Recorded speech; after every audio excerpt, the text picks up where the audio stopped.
The kingdom of Babylon had changed hands. A new ruler, King Darius, now sat on the throne, and in his court one man stood out above all the rest, Daniel. He wasn't young anymore.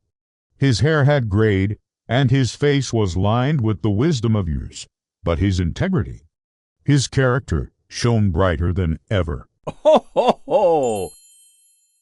King Darius admired him deeply, so much so that he planned to make Daniel the governor over the entire kingdom. But that decision didn't sit well with everyone. The other royal officials were jealous, bitter that a foreigner, a Hebrew, had won the king's complete trust. Ho, ho, ho! They searched and searched for a way to bring him down, to find some fault in his work. But Daniel was honest, faithful, and blameless. There was nothing to accuse him of, except for one thing, his faith. Daniel prayed 3 times a day. Every single day, he would turn to face Jerusalem and speak to his God. And that's where his enemies decided to strike. Ho, ho, ho! They came to the king with flattery dripping from their tongues. "Your Majesty," they said, "you are so great. For the next 30 days, let's decree that no one can pray to any god or any man except you, and anyone who disobeys should be thrown into the lion's den." Darius smiled, completely unaware of their wicked trap. Ho, ho, ho! The idea sounded flattering, a testament to his power, and so he signed it into law. Daniel heard the decree. He knew the danger. He knew what it meant. But that very same day, as the sun dipped low in the sky, he went home, opened his window toward Jerusalem, and prayed just like he always did. No hiding, no fear. Ho, ho, ho! His enemies were waiting. They burst in, caught him on his knees, and hurried back to the king to report his crime. Darius's heart sank. He realized, far too late, what they had done. He had been tricked. He spent the rest of the day trying everything he could think of to save Daniel, but the law of the Medes and Persians couldn't be undone. Ho, ho, ho! So, with a voice heavy with sorrow, the king gave the command. Daniel was led to the den. The air was thick with dread. Inside, the lions stirred, their low growls echoing off the cold stone walls. Darius looked at Daniel one last time and said, "May your God, whom you serve continually, deliver you." The heavy stone was rolled over the mouth of the den. Ho, ho, ho!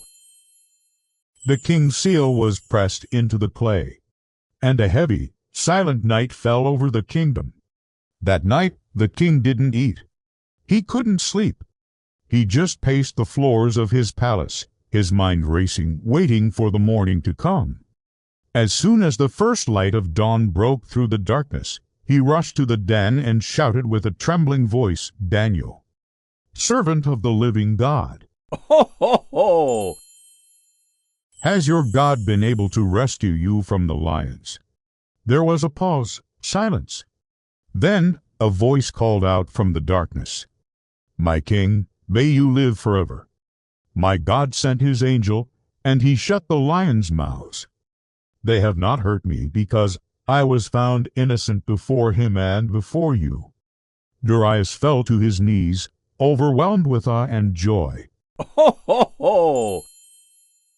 The stone was rolled away, and Daniel emerged completely untouched. Not a single scratch, not a bruise. Behind him, the lions lay calm in the shadows, their immense power bound by something far greater. The king's eyes now burned with justice. The men who had schemed against Daniel were brought and thrown into that very same den. Ho, ho, ho!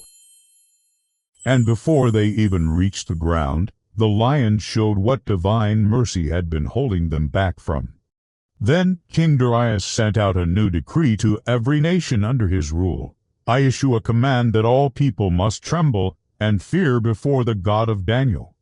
For he is the living God, enduring forever. His kingdom will never be destroyed, and his dominion has no end." Ho, ho, ho!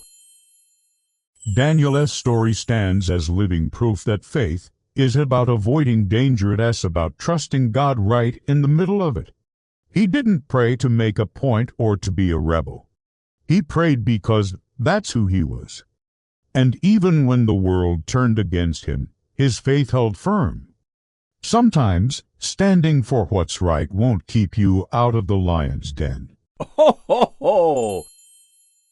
But it will bring you out of it alive, because God doesn't always stop the test, but he always stays with you through it, and in the quiet of that den. Surrounded by lions that should have ended him, Daniel discovered what every person of faith must learn. When you trust God with everything, fear loses its power, and faith becomes truly unshakable. Ho, ho, ho!